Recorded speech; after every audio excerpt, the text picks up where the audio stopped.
Salut les terriennes. Salut les terriens. Bienvenue dans votre talk du samedi soir. Bonsoir. 4 terriens de choix avec nous ce soir. Karine Berger. Karine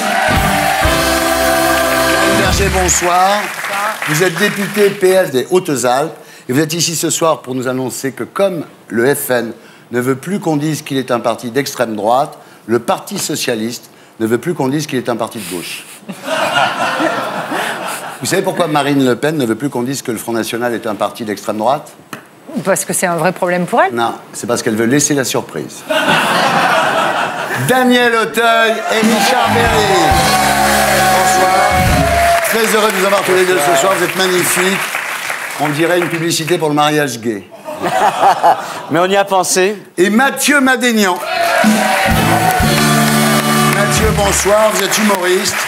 Vous êtes en tournée mondiale dans toute la France. Vous publiez un livre. Oui. Et on vous retrouve toutes les semaines dans Vivement Dimanche prochain de Michel Drucker. Ouais. J'adore cette émission. Vas-y. Où des gens affalés sur un canapé regardent à la télé d'autres gens affalés sur un canapé.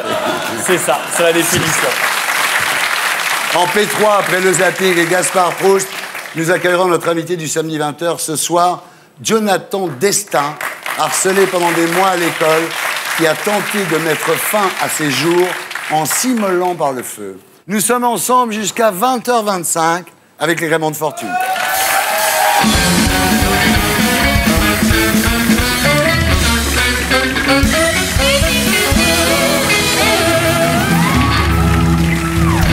Daniel Auteuil et Richard Berry, rebonsoir. Quelle affiche!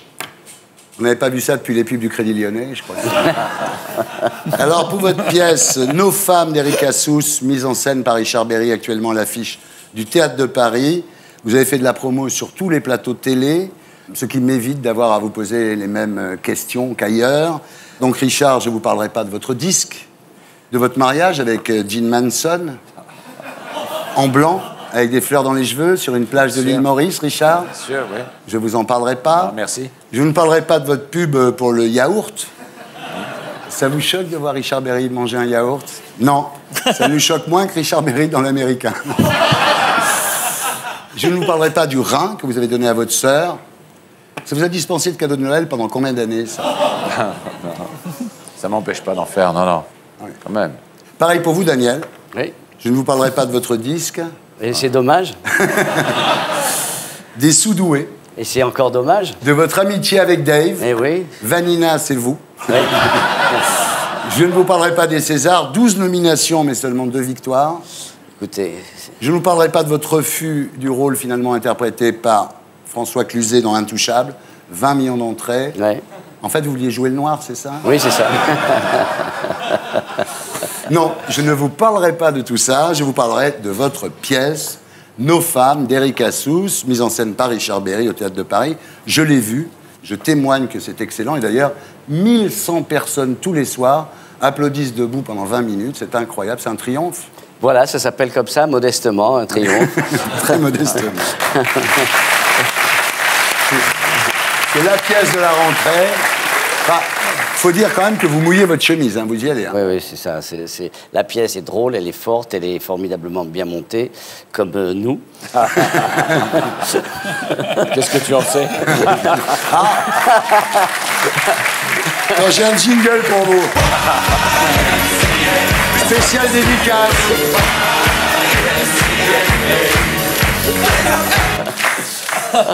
Alors, j'ai remarqué que durant la promo, vous avez tenu un équilibre parfait entre vous. Vous avez tout fait tous les deux.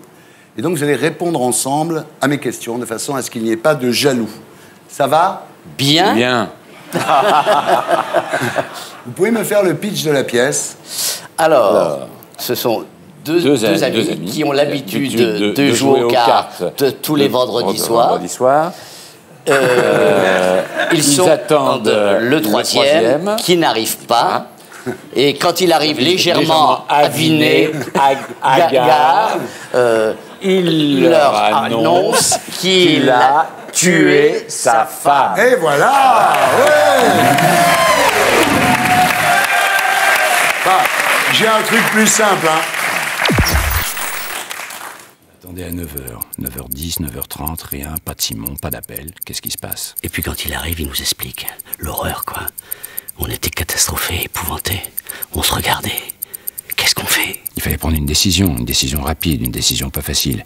D'un seul coup, on doit réagir, se mettre d'accord. Le problème, c'est qu'on n'était pas d'accord. Moi, j'avais mon opinion, Max avait la sienne. Alors évidemment, on a parlé de nos femmes. C'est surtout de ça qu'il était question. Voilà nos femmes au Théâtre de Paris, Thierry Cassous. Alors, vous continuez à me répondre ensemble. Hein. Pourquoi avoir dit oui à cette pièce? Parce qu'on avait envie de jouer ensemble. Eh ben voilà. Si besoin était, que diriez-vous au public pour qu'il aille voir cette pièce? Venez, c'est un spectacle formidable. Ah, vous êtes géniaux.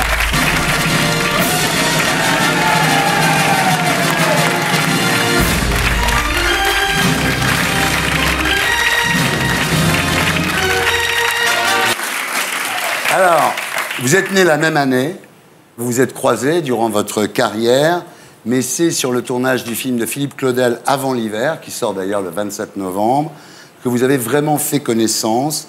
Alors, vous êtes devenus intimes. Bien, par la force des choses, Voilà. forcément. Vous êtes tellement intimes qu'on va faire une interview star by star.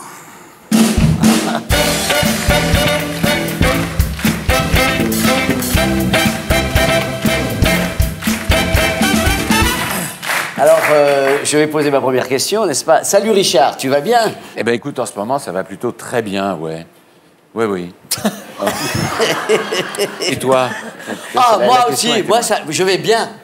Ouais. Maintenant que la pièce Nos femmes est un carton, ça ne t'ennuie pas de continuer à faire de la promo?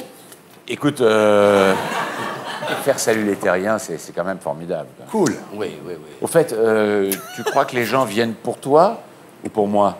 Pour moi.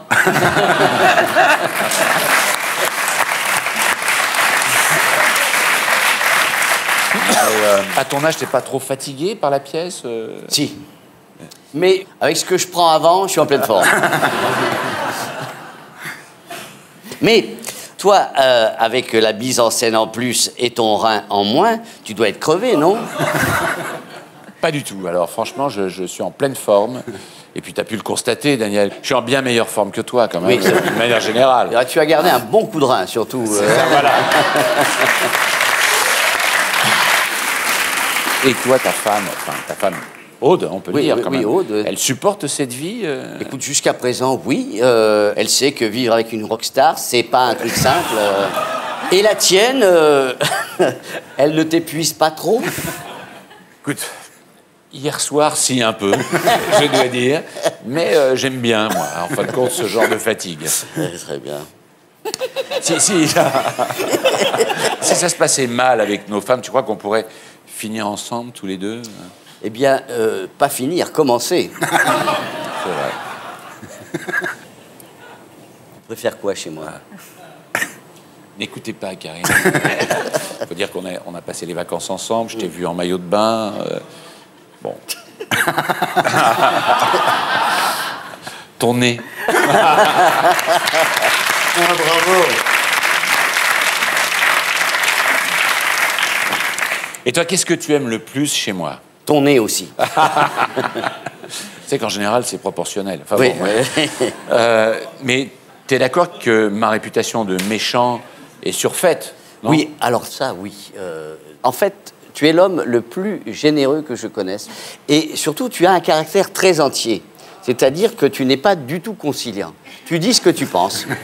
Et tu le dis volontiers. Eh ben, mon vieux, dans une époque de langue de bois, c'est très agréable. Voilà. Merci. Je dois dire que toi aussi, tu es très généreux parce que tu es très attentif aux autres. Je t'en remercie.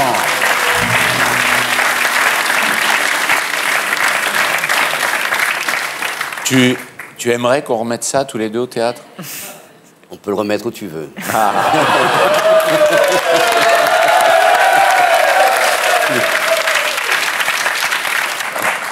On est nés tous les deux la même année. T'es content de tes 63 premières années? Oui, j'ai fonde beaucoup d'espoir sur les 40 prochaines.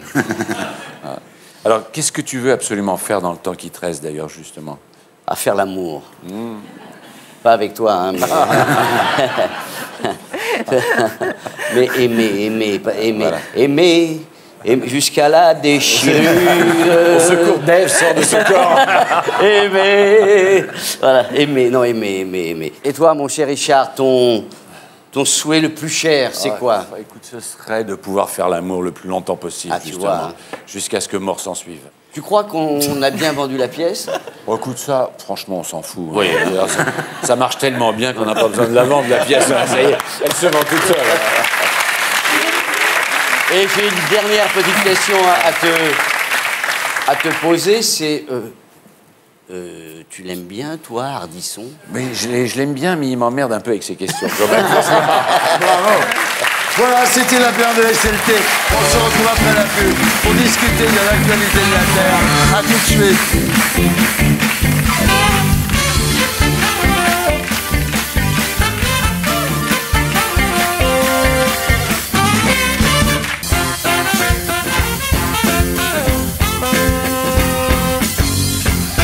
Rebonsoir les terriens, rebonsoir les terriens. Nous sommes toujours sur la Terre et en compagnie de Karine Berger, de Daniel Auteuil, de Richard Berry et de Mathieu Madénian. Mathieu Madénian, rebonsoir. Alors, père arménien, Ouais. vous êtes né à Perpignan. Ouais. En tant qu'Arménien, est-ce que vous avez plus peur des Turcs ou des tremblements de terre? C'est les deux vont ensemble Ouais. en fait. Ouais. C'est notre spécialité, c'est Aznavour et les tremblements de terre. Putain, mais... C'est l'hymne arménien.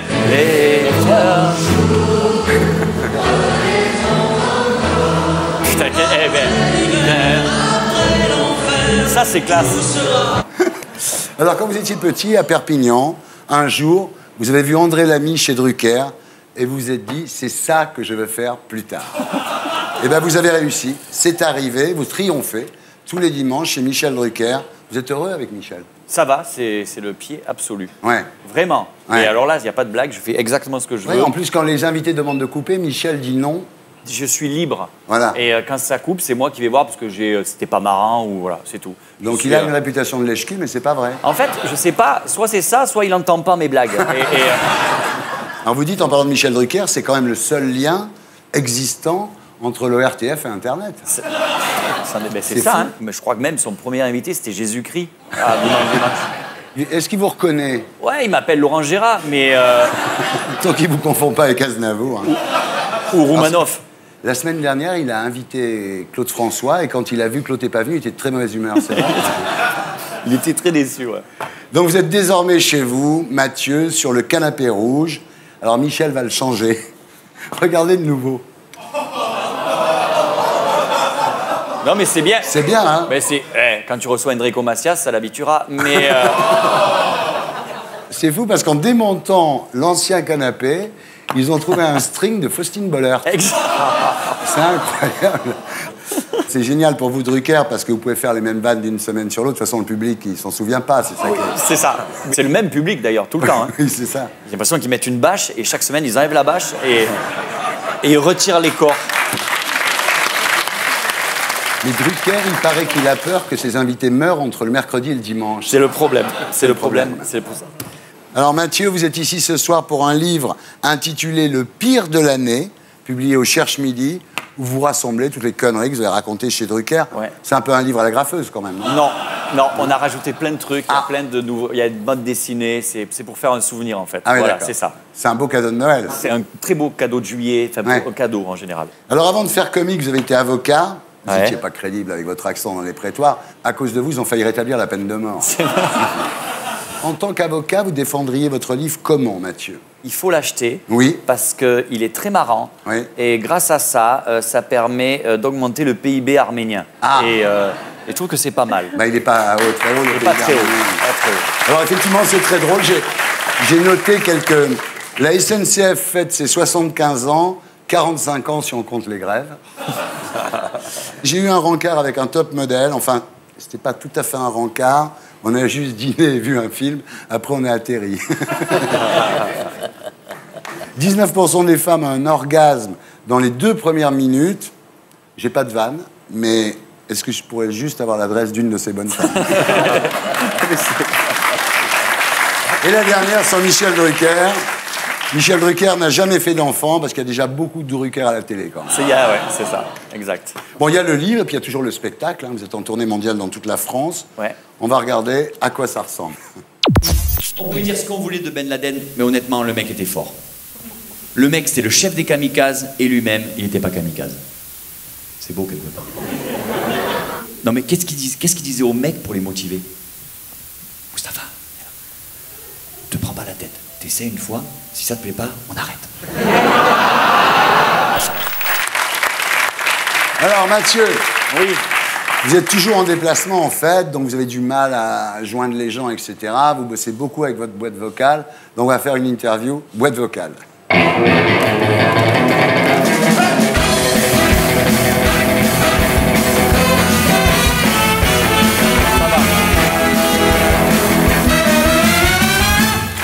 Bonjour, vous êtes bien sur le répondeur de Rachida Dati. Je ne serai pas joignable pendant toute la Fashion Week. Vous pouvez laisser un message.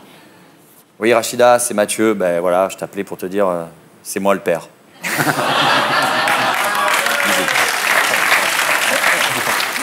Bonjour, c'est Pierre Ménès. Je suis à mon cours d'aquagym, mais au bip, vous pouvez laisser un message. Oui, bonjour, Pierre Ménès, c'est le livreur de pizza. Les 4 camions de pizza que vous avez commandés sont devant chez vous, on n'a pas le code pour entrer.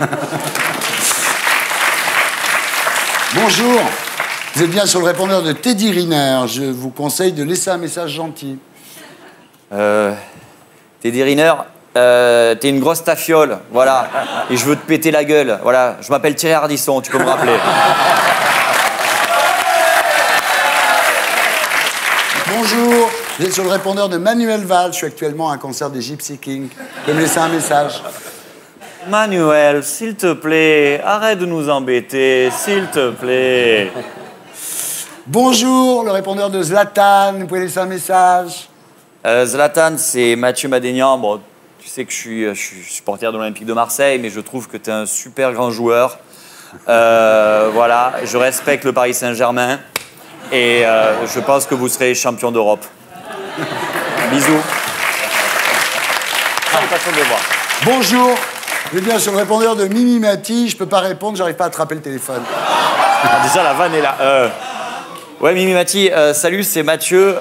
Bon, on s'est rencontrés dans Vivement Dimanche. Je t'ai pas dit au revoir parce que je t'ai pas vu. Je t'embrasse, ciao. Bonjour, vous êtes bien sur le répondeur téléphonique de Michel Drucker. Si, je suis encore vivant, laissez un message. Oh, putain. Oui, Michel, salut, c'est Mathieu Madénian. Voilà, je veux te dire, je vais arrêter de faire des blagues comme quoi t'es trop vieux. Ah oui, j'ai oublié. Oui, Michel, c'est Mathieu. Je vais arrêter de faire des blagues comme quoi t'es trop vieux. Bisous. Voilà, Mathieu Madénian, en tournée mondiale dans toute la France, et les 8, 9 et 10 novembre au Bataclan. Vive l'Arménie!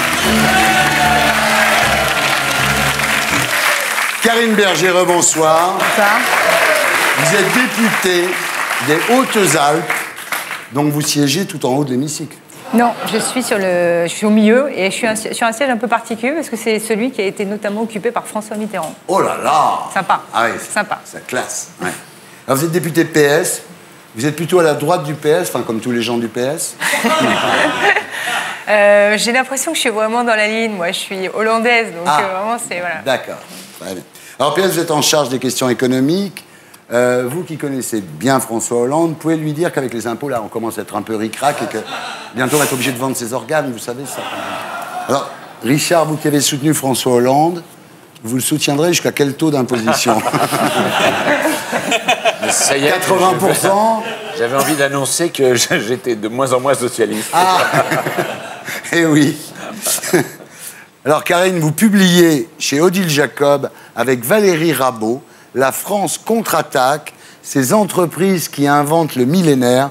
C'est un livre incroyable où vous célébrez ces sociétés françaises qui innovent, qui réussissent, qui exportent, qui créent de l'emploi. un livre que l'on trouve au rayon science-fiction à la FNAC. Il est bien, votre bouquin. Moi, j'ai adoré. Hein. J'ai juste pas reconnu le pays dont vous parlez, mais... C'est au rayon économie. Ouais. Et en fait, la raison pour laquelle on l'a écrit, c'est qu'effectivement, on ne parle jamais de ça. Quand j'ai lu ça, je me suis dit, elle devrait écrire des romans. Hein. Non, plus sérieusement, vous en avez marre du France bashing, c'est ça? Oui, parce qu'on est dans un pays où ce sont les élites qui critiquent le pays. Ouais. C'est assez rare, en fait, dans le monde. C'est-à-dire qu'on a un certain nombre de personnes qui sont à la tête d'entreprises ou parfois dans le show business et qui disent, bah voilà, la France, c'est foutu, c'est nul. Il y a une vraie impression de déclin actuellement. Ouais. D'abord, qui est inexacte et surtout qui, à mon avis, est destructrice. C'est-à-dire que plus on dira que notre pays va mal et plus ça risque effectivement de mal se passer. C'est sûr. Alors, vous racontez effectivement des boîtes comme Gemalto, les puces électroniques qui sont vendues dans le monde entier, c'est-à-dire des Américains et des Chinois ont des puces Gemalto françaises. Vous parlez d'une boîte qui s'appelle Poult, numéro 1 du biscuit en Europe, qui est située à Montauban. Oui, tout à fait. Bonduel, par exemple, qui est né en 1853, qui est le numéro 1 du légume en Europe. En fait, on est tous persuadés que la seule chose que la France est capable de vendre à l'étranger, c'est ses vins, ses foulards. En fait, c'est pas du tout ça. On a une grande capacité à être les meilleurs sur des marchés assez incroyables, des questions d'infrastructure, des questions effectivement d'agroalimentaire, des choses qui sont assez peu connues, mais qui, quand elles sont mises en avant, montrent qu'on a tout à fait la capacité, comme l'Allemagne, de faire des choses à l'exportation. Mais vous aviez écrit un livre qui s'appelait « Les 30 Glorieuses sont devant nous », déjà. Oui. Hein, vous êtes une optimiste, quoi. En tout cas, j'essaye de faire en sorte d'avoir un discours qui ne soit pas un discours... C'est plus difficile aujourd'hui en France d'être optimiste que pessimiste, c'est vrai. On est assez peu nombreux. Vous êtes deux. Vous et la fille avec qui vous avez fait le bouquin. Alors, Karine, vos parents étaient profs de maths. Vous saviez compter avant de parler, et vous étiez une espèce de surdoué. D'ailleurs, vous avez fini à Polytechnique, vous étiez la star de l'X. Souvent fait. Non, vous êtes quand même quelqu'un de très brillant. C'est pas parce qu'on a fait des études de maths qu'on est forcément brillant. 6 x 7 Carambeu. Ah oui. Carambeu. Jamel Debbouze. Alors, vous êtes très doué, vous en avez gardé une haute idée de vous-même. Et dans la Provence, le 16 juin, vous vous en doutiez, vous avez déclaré « Attention, on s'accroche ». Effectivement, je suis l'une des députées les plus visibles. J'ai le sentiment surtout d'être extraordinairement influente dans l'équilibre croissance-austérité. Ma voix a fortement porté et le président de la République l'a entendu.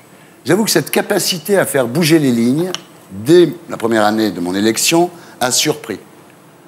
Vous saviez que c'était une interview, pas un entretien d'embauche? Non, mais quand on dit des conneries, surtout quand on fait de la politique et qu'on dit des conneries, on assume complètement. C'est pas des conneries, c'est juste un petit peu too much, quoi. C'est beaucoup trop much. C'est beaucoup too much. Alors vous avez gagné le Melon d'Argent 2013, quand même. Oui, à égalité avec Arnaud Montebourg, ce qui le met en rage, d'ailleurs. Voilà, et c'est Manuel Valls qui a été Melon d'Or, évidemment, 2013. Le melon. Alors, vous avez pris Alain Delon comme attaché parlementaire ou quoi? Vous savez ce qu'on va faire? On va faire une interview Alain Delon.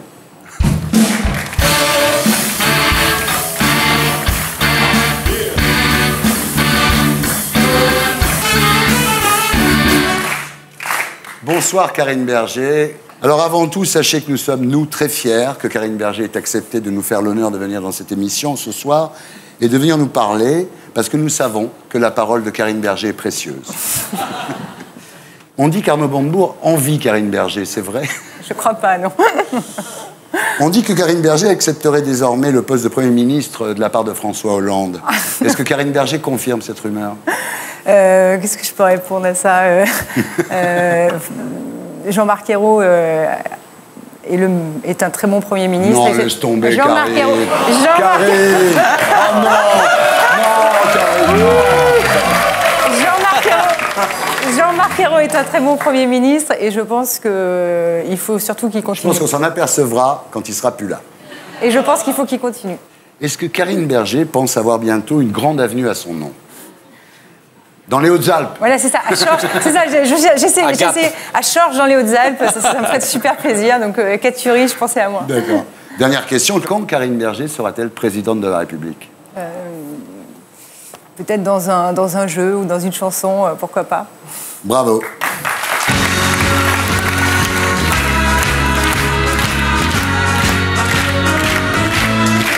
On passe maintenant à l'actualité de la Terre avec l'édito de Blacko. Et c'est Éric Brunet qui anime Carrément Brunet sur RMC que nous retrouverons sur ce plateau après le Magnéto. Ce soir, nous poserons la question: pourquoi interdire de travailler le dimanche et la nuit?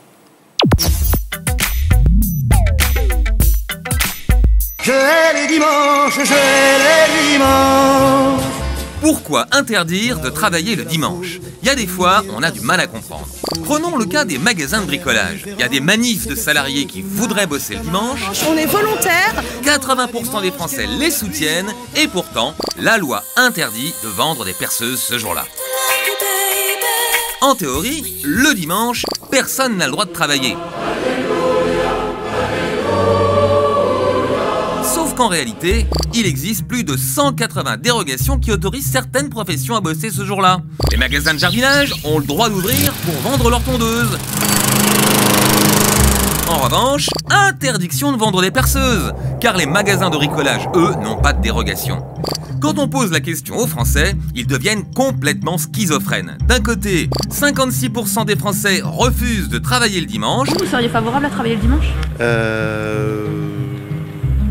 Pourtant, 69% d'entre eux voudraient que les magasins soient ouverts ce jour-là. Ça nous arrange, ça arrange les gens qui travaillent ici.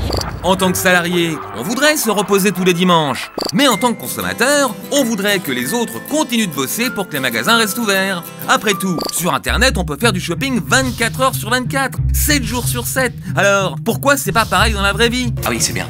Pourquoi la poste n'est pas ouverte le dimanche? Pourquoi les banques ne sont pas ouvertes le dimanche? Pourquoi les salariés de Sephora n'ont pas le droit de travailler la nuit? Quand les exigences du consommateur s'opposent aux intérêts du salarié, difficile de savoir à qui donner raison. Pour arbitrer le conflit, l'idéal, ce serait de faire appel à une troisième personne, celle qu'on appelle le citoyen.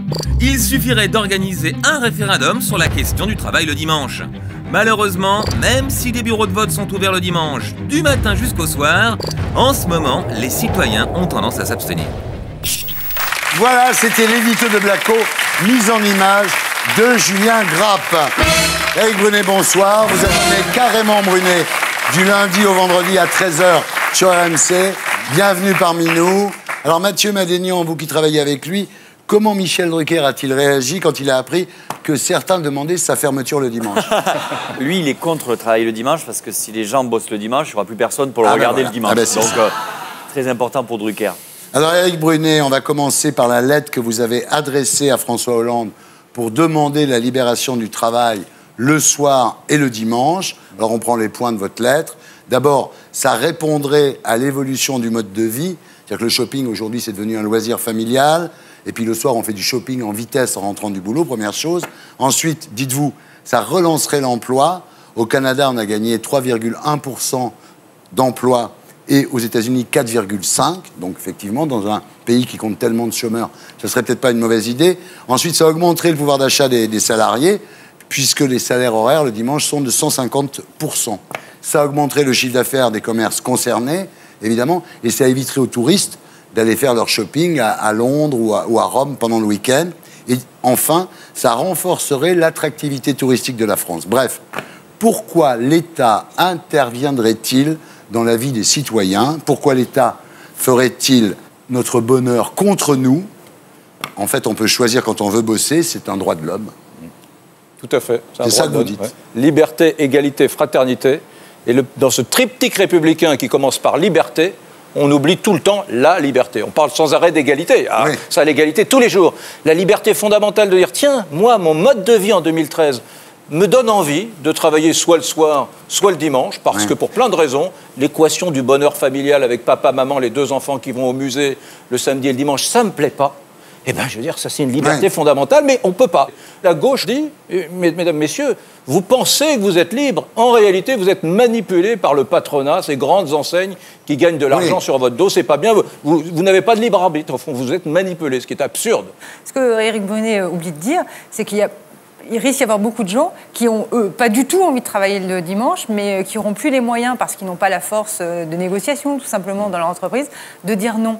Et ce ne sont pas forcément des employés ou des salariés, je veux dire, jeunes ou qui ont effectivement besoin d'avoir un peu plus d'argent. C'est souvent des gens en situation très précaire à qui on ne demandera pas leur avis. C'est pas un argument valable. Je vais vous en sortir un valable. L'argument valable, c'est la négociation. C'est-à-dire qu'il y a des gens qui représentent les salariés et les gens qui travaillent dans ce pays. C'est avec eux que la négociation doit se faire. Mais non, les syndicats ne représentent pas les salariés, puisque chez Sephora, par exemple, la plupart des salariés veulent travailler le soir et les syndicats ne sont pas d'accord. Si vous croyez encore qu'en France, les syndicats représentent les salariés... Les syndicats, tous réunis, représentent 1 à 2% des salariés du privé. Mais laissez-moi vous donner un seul argument. La France, c'est la première destination touristique du monde avec 83 millions de visiteurs par an. Eh bien, quand on traduit ça en chiffre d'affaires, on est la 5e destination touristique du monde. C'est-à-dire que la capacité touristique de la France, elle est au 5e rang. Il y a des pays comme l'Espagne, comme l'Italie, qui ont beaucoup moins de visiteurs que nous et qui, pourtant, avec leur tourisme, génèrent un chiffre d'affaires bien supérieur. Ça veut dire qu'en période de crise, on a un réservoir d'emplois considérable. On a des gens qui pourraient travailler avec des salaires à 150% parce que les grandes enseignes sont prêtes à payer, avec des repos compensateurs considérables. Vous qui êtes de gauche, c'est pas négligeable qu'il y ait des... Et en plus de ça, et j'en terminerai pas, plus de ça, vous avez la possibilité fabuleuse de faire des milliards et des milliards d'euros en plus de chiffre d'affaires grâce au flux touristique magique, qui est une espèce de bénédiction qui irrigue la France chaque année. C'est absurde de s'en priver, Karine. Absurde. Karine. C'est un conte de fées, deux choses. La première, c'est que là où il y a des touristes, il y a beaucoup de tourisme en France, on peut travailler le dimanche. Deuxième chose, franchement, Eric, vous croyez que parce qu'on aura l'autorisation de vendre des choses le dimanche, le pouvoir d'achat des gens va augmenter?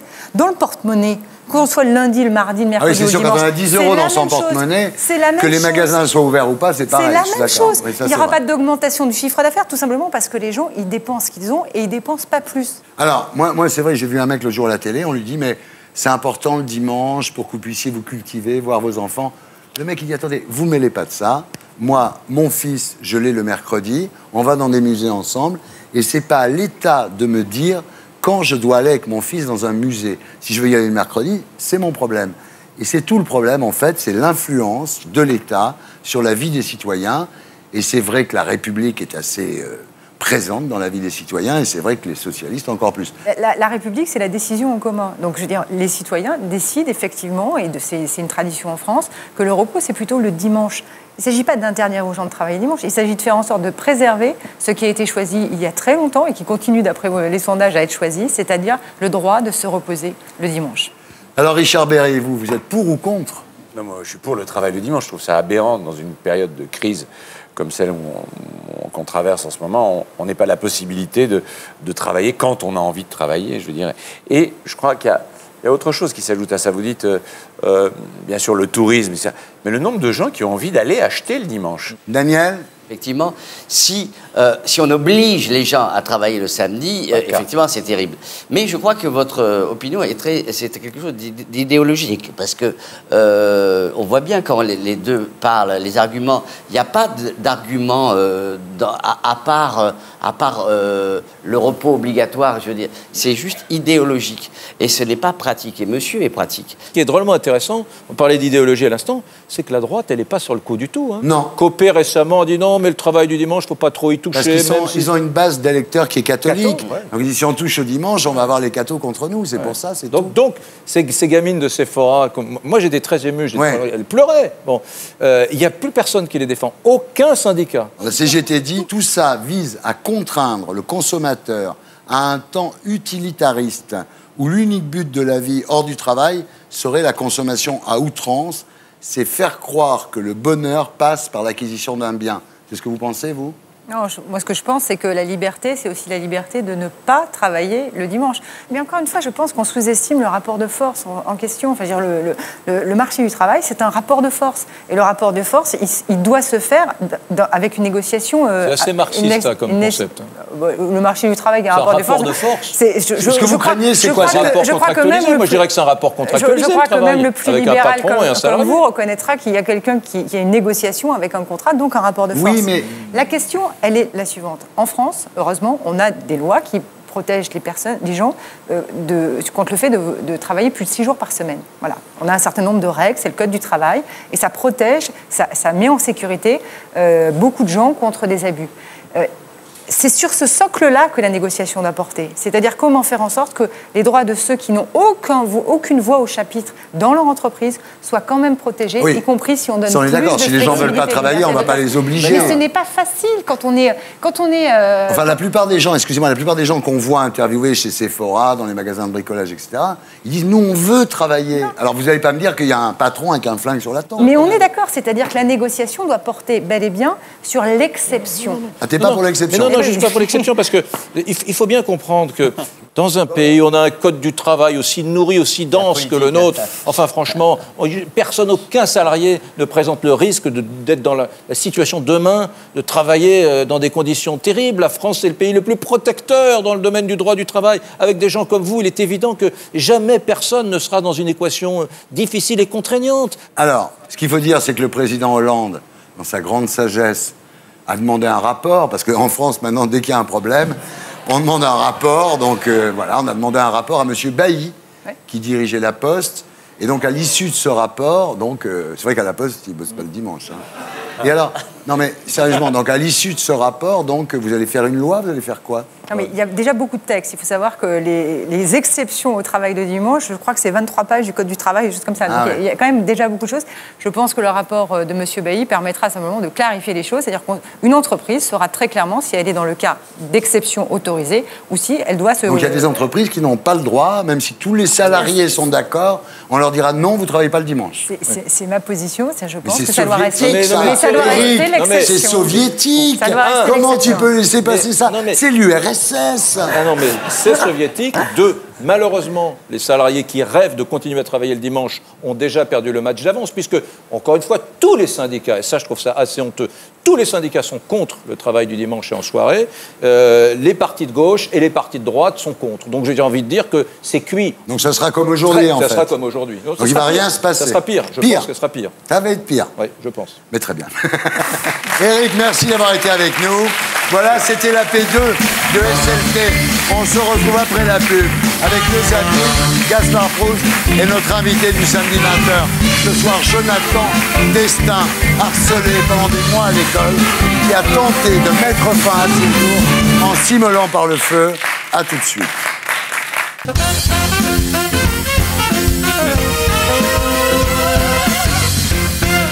Bonsoir les terriens.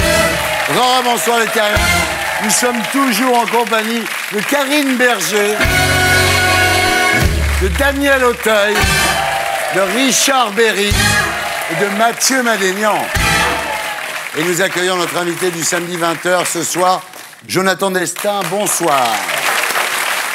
Alors, Jonathan, pendant 6 ans, de 10 à 16 ans, vous avez été harcelé à l'école.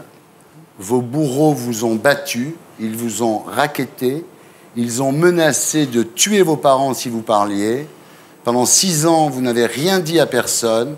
Vous aviez trop honte, vous aviez trop peur. Et le 8 février 2011, vous décidez d'en finir, de vous suicider, en vous immolant par le feu à l'âge de 16 ans. Cette histoire, vous le racontez dans un livre publié chez XO et intitulé « Condamné à me tuer ». Vous nous la raconterez à 20h. Dans un instant, Gaspard Proust, mais d'abord, le zapping. C'était le zapping et maintenant j'accueille Gaspard Proust pour « Elle est pas belle la vie ».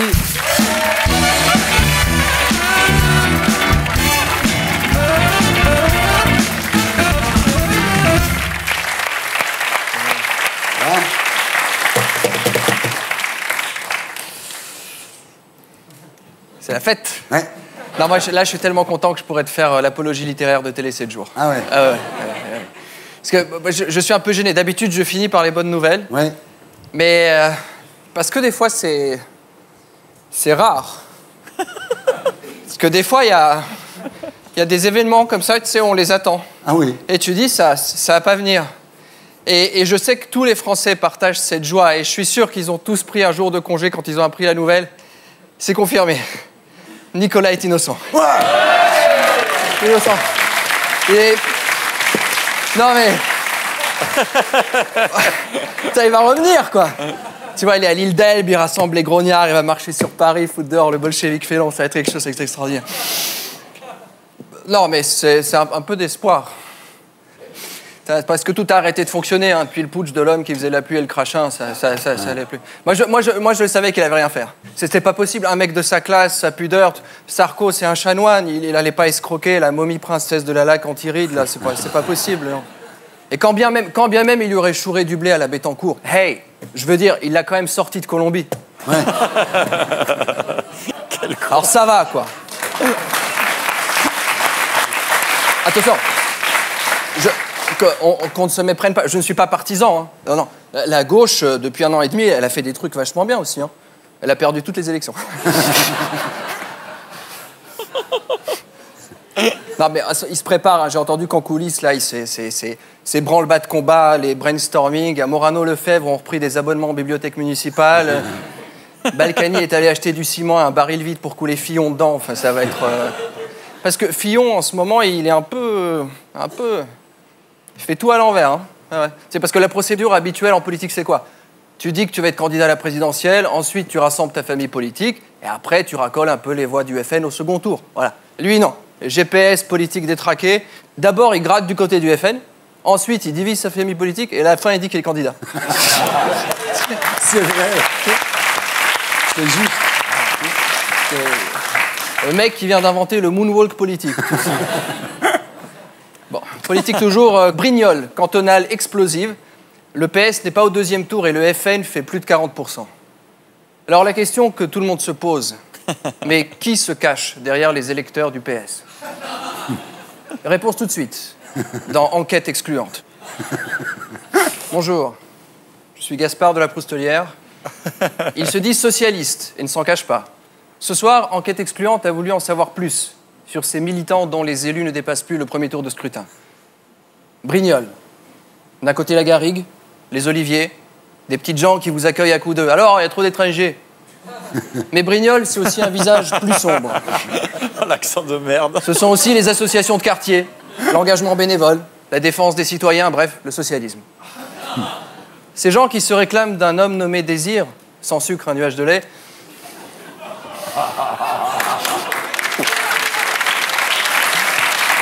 bah, il en faut pour tout le monde, bien sûr, madame, un peu de sympathie, enfin bref. Ces gens-là, on les a rencontrés dans un lieu qu'ils appellent une assoce. Structure étonnante, car elle ne possède pas de but lucratif. Ah oui. Ouais. Comme dans tous les groupuscules radicaux, on exalte le sang, représenté par cette affiche d'une main serrant une rose. On leur fait remarquer que c'est une image qui rappelle les heures sombres de l'histoire, c'est-à-dire la vente du muguet le 1er mai. Sur 2, ils répondent « Ah bon ?» Tous nos témoins ont eu le courage de répondre à visage découvert. C'était Gaspard de la Proustelière en collaboration avec l'agence Caca, World Chias et Flacoslip. Bref. Alors après, on peut aussi se poser quelques questions sérieuses. Parce que cette rengaine des électeurs du Front National, mais on a déjà tout essayé sauf le FN. Dans mon frigo, il n'y avait plus rien, alors j'ai bouffé le bac à légumes. Assemblée nationale, alors un député imite une poule lors de la prise de parole d'une collègue. Franchement, c'est pas plus indécent que lorsque les députés écoutent Héros en imitant un poulpe mort. Alors, et puis on a une explication. En fait, le député ne se moquait pas de l'autre député. Il était juste en train de traduire pour Christian Jacob.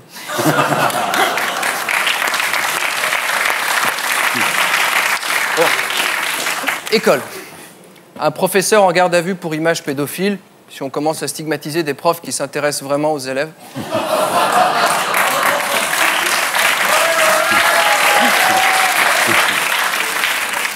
Vacances. Je me disais, en ce moment, là, qu'est-ce qu'ils trouvent tous à Lampedusa? Ouais. Oh non. Je suis allé sur le site de cette île, il n'y a pas grand-chose à faire. Ouais. En termes d'hôtellerie, il n'y a qu'un seul hôtel 4 étoiles et encore, le Wi-Fi est en supplément. Non, c'est vrai, hein. Alors, au fond, vous savez, c'est des sujets un peu délicats. Moi, ce qui me frappe chez les clandestins, c'est pas tant leur socle de connaissances assez bancal en natation, mais leur manque d'exigence. Ouais. Bah, oui, quand tu vois ce qu'il y a là-bas, le problème, c'est pas d'accueillir toute la misère du monde, mais au moins un peu de son ambition. Oui. C'est tout. Si je peux passer un message. Enfin, voilà. D'hiver. Une chamelle a été volée dans un parc animalier de l'Oise. Ça sent la voiture bélier halal.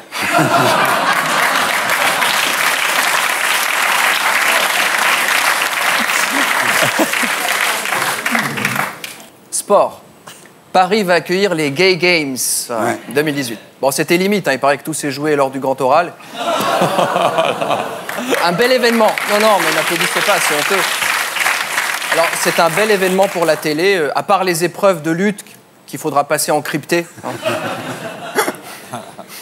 Alors, bonne nouvelle. Oui, le Nobel de physique a été décerné à François Englert et Peter Higgs pour la découverte du boson de Higgs. C'est très important. Très, très important. Parce que tu vois, sans ça, au quotidien, on ne pourrait pas expliquer la brisure de l'interaction unifiée électrofaible en deux interactions par l'intermédiaire du mécanisme de Brut-Englert-Higgs-Hagen-Guralnik-Kibble.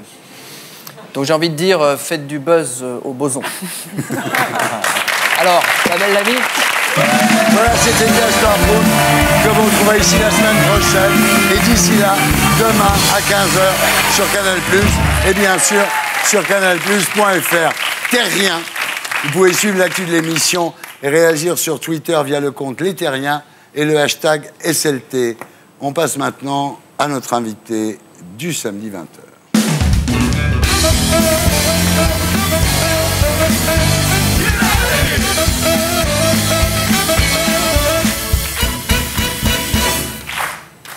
Jonathan Destin, rebonsoir.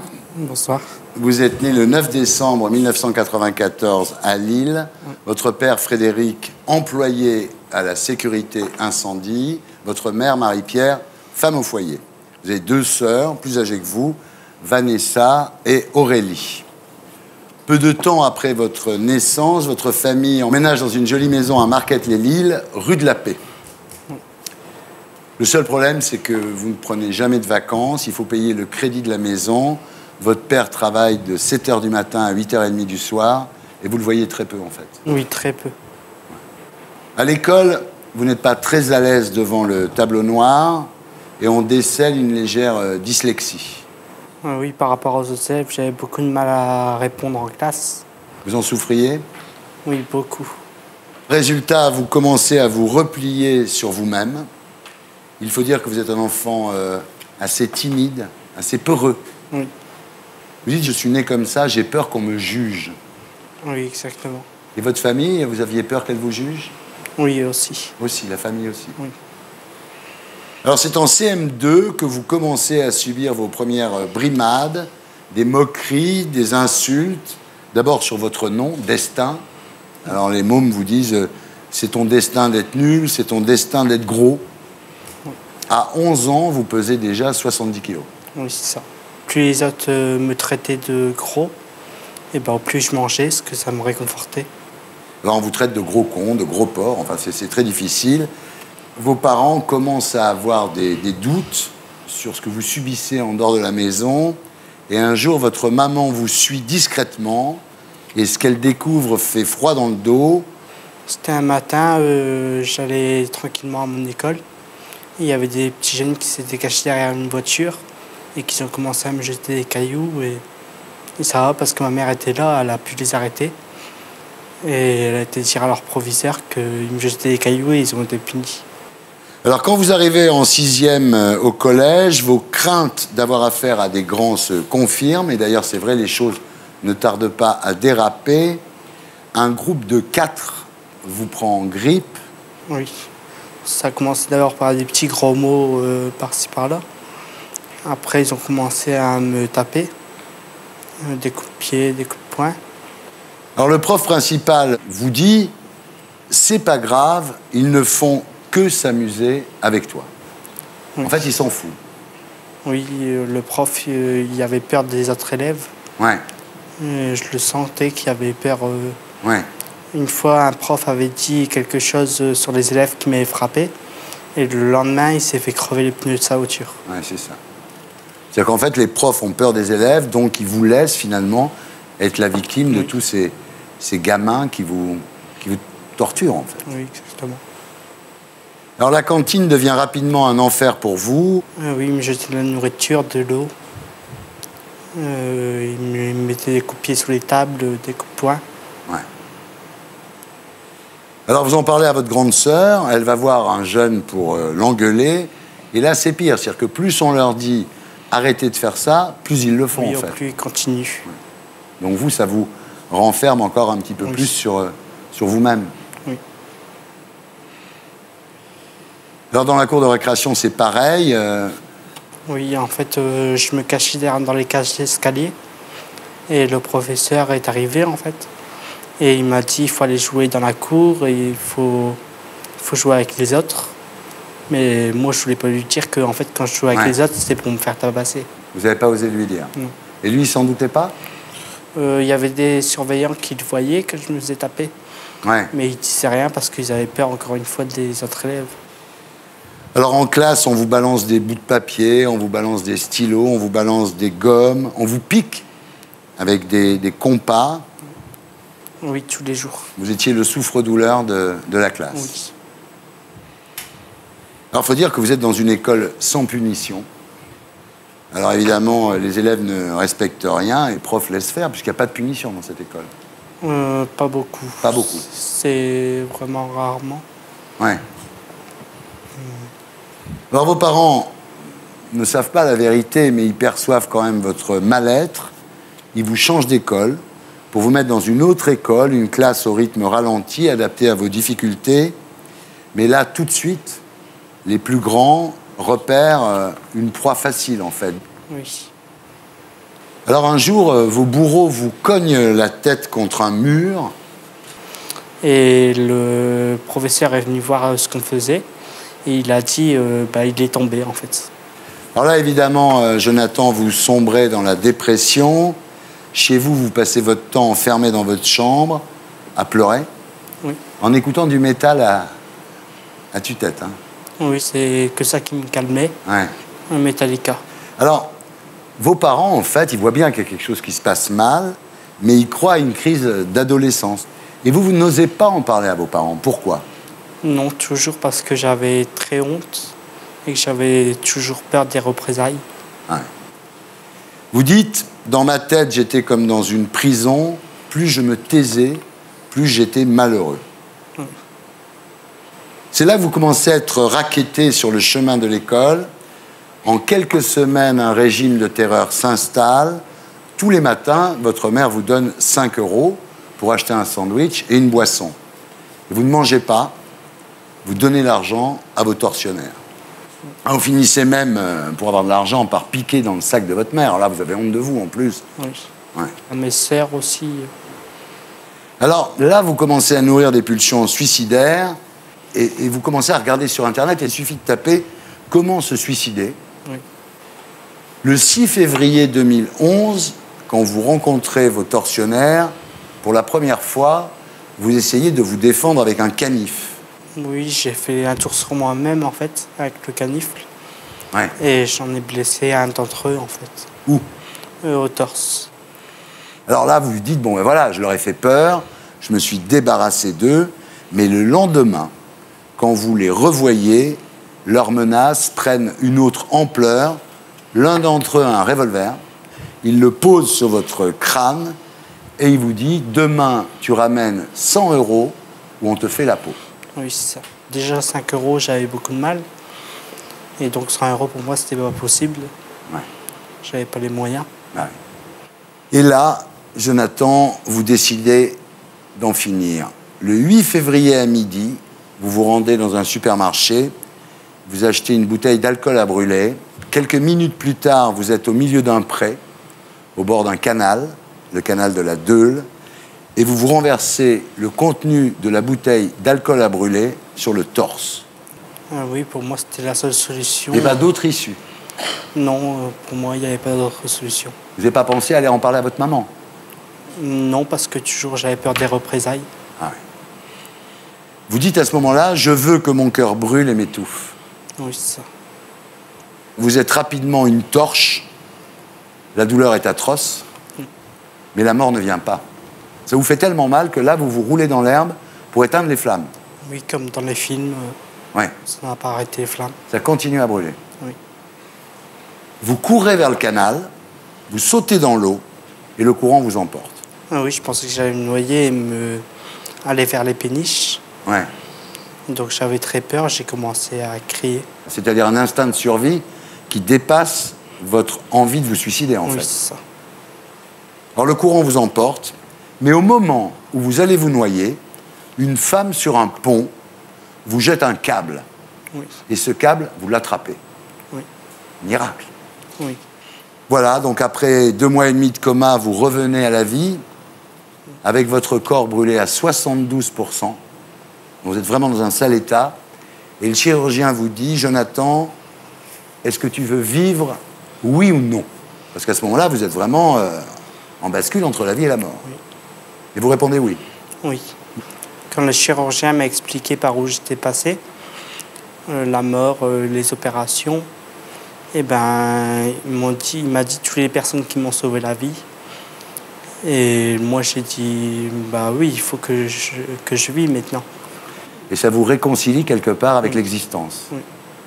Alors, il faudra 17 opérations et 1 an de rééducation pour que vous retrouviez une vie presque normale. Aujourd'hui, ça va mieux. Oui, oui, beaucoup mieux. Aujourd'hui, vous dites, je m'en veux tellement de n'avoir pas su parler. Oui, c'est ça. Vous dites, ça sert à rien de mourir. Quand on meurt, ce sont les autres qui gagnent. Oui. Aujourd'hui, je suis content d'être en vie. Voilà. Merci de votre témoignage. Qu'est-ce que vous avez envie de dire aux jeunes aujourd'hui qui se font racketter? Surtout qu'ils en parlent et Ouais. qu'ils ne restent pas seuls. Merci, Jonathan. Voilà, c'était Salut les Terriens, votre talk du samedi, avec Karine Berger, députée PS des Hautes-Alpes pour la France contre-attaque, chez Odile Jacob, Daniel Auteuil et Richard Berry, nos femmes actuellement au Théâtre de Paris. J'espère que vous arriverez à trouver des places, ça vaut le coup. Mathieu Madénian pour le pire de l'année au Cherche Midi, et puis en tournée mondiale dans toute la France. Éric Brunet de RMC et Jonathan Destin pour Condamné à me tuer chez XO Éditions. Merci. Merci à tous ceux qui m'ont aidé à faire cette émission. Salut les Terriens.